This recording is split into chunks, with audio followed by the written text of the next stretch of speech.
What up, though? Hey, check it out. Couch Tomato. Newest video. 30 Reasons Honey I Blew Up the Baby and Ant-Man are the same movie. I thought it was Honey I Shrunk the Kids. This should be interesting. I don't know if anybody who ever heard of Couch Tomato, man. Great videos. I mean, the way your mind has to work to compare these two totally different movies from different times. And look, you'll see. Well, this one's featuring anybody. This week's video is sponsored by RetailMeNot.com. Epic Voice Man. The honest trailer guy.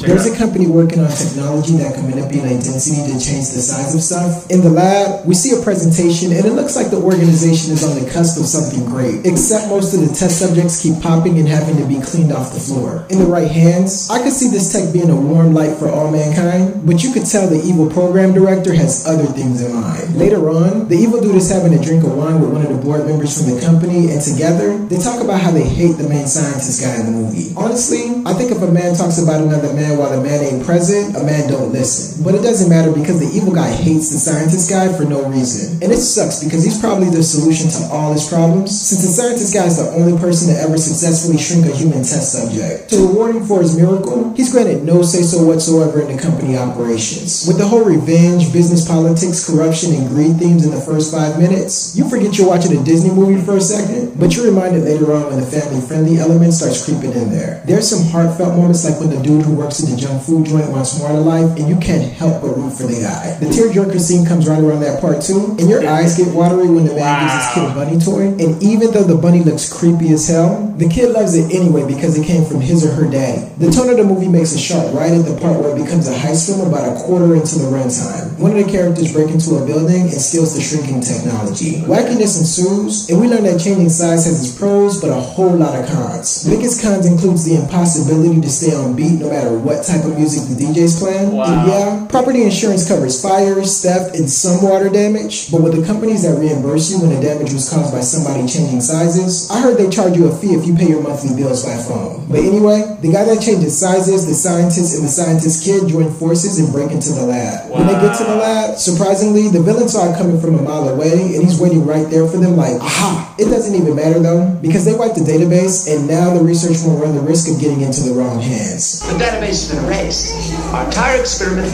gone. 100% right. That's a backup completely erased. Later on when the action picks up, one of the guys turned big in a random family's backyard, and everybody's like, run for your lives. Meanwhile, two cops are pursuing the fully loaded van from the heist part, but it's cool because the two characters in the van get to get away without a speeding ticket or anything. Then, at the part where the evil guy grabs the scientist kid, and the guy who changes sizes gets taken into custody, you get the feeling it's about to get real. And you're absolutely right, because it gets real when the evil program director gets into a helicopter, and at first, it looks like he's shooting at the guy for no reason, but there's a little bit of method to his madness though. See, I don't think it's a good idea for the bad guys or the good guys to be experimenting with this stuff. During the scene where the character developed the scientist's wife, he even tells you how dangerous it is. But this was never meant to do anything like this. Too little power and it'll grow too slowly like Adam, and too much power.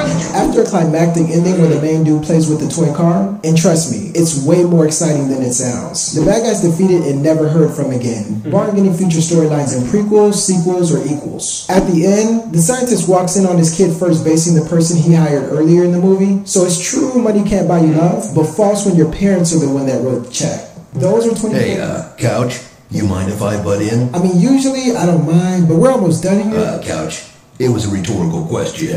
You sort of mentioned it between reason 6 and 7, but never counted the fact that both of these movies are owned by Disney. Right. Secondly, judging from the background scenery and Wikipedia page, both the scientists live in California. Third, boy, it really sucks to get typecast. He's delinquent again? That's the same bad guy who played the bad guy in that one DC series. He was Joker's thug in The Dark Knight, and he was Lex Luthor in Lois and Clark, The New Adventures of Superman. I'm surprised PETA didn't protest this movie. Even though one is fake and the other is real, it's never a good idea to use animal test subjects. Not cool. Both movies use a fully loaded van during the heist mission. And last but not least, both movies have a scene where the scientist punks out and lets his wife risk her life for character development. I mean, save the world.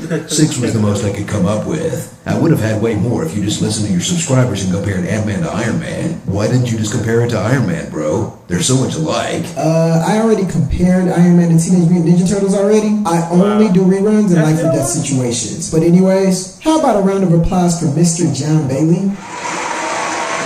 For those of you who don't know, John Bailey, aka Movie Voice of Honest Trailers, is arguably the hardest working man on YouTube. When he's not giving you the truth, the whole truth, and nothing but the truth for trailers on Tuesday afternoons, you can find him on his own personal channel providing epic voice reviews where he does entertainment news and reviews, showing off impressions with imitation gaming, voice acting tips, and original shorts and parodies. If you like the voice, trust me, you'll love the channel. Just being honest. Pun intended. Click the link and go check them out and tell them I sent you. This is your wallet after Black Friday.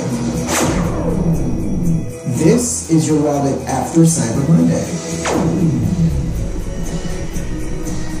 By the time you get the Christmas and or your religious holiday preference, less money, more problems, my friend. Unlike superhero origin stories, I kind of got family members to worry about. And I'm pretty sure you guys got the same issues. That's why it's important you never, ever miss a deal. Retail Me Now understands you have enough problems to worry about during the holidays, so we'll give you a chance to get that. I mean, not for that. Yeah. I ain't getting nobody shit. Anyway, great video, man. I gotta check out his channel. Every voice, I know he has another channel. Check it out anyway. Stick with your boy. Like and subscribe because I'm on the rise. Detroit. Big business, bitch!